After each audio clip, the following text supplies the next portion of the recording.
Magandang araw mga katiits, mga buddies. Ipakikita ko tong marker na parang agarukod.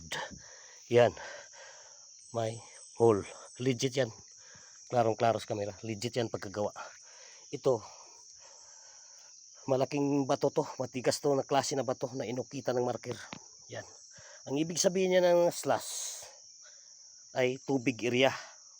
Dahil nasa gitna ng creek to, mga katiits. Yan o, sa gitna ng creek. Yan, sa gitna ng creek. Dito maraming nakaukit, no? Klarong-klaro yan. Pero pag ganitong setup, hindi ka nalalayo. Undaspat marker to, pero wala sa loob ng bato.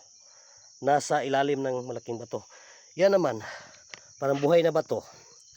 Ang hugis niya ay foot marker yan, ang hugis niya ng bato. Ito, parang buhay ito na bato.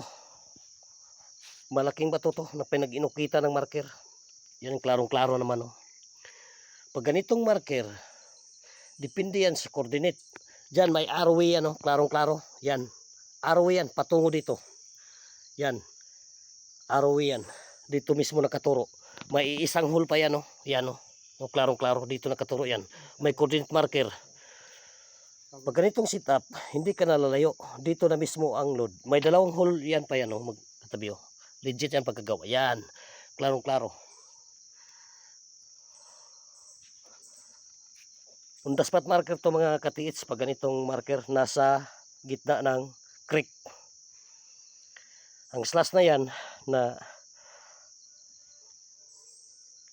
inukit, ang ibig sabihin yan, tubig area.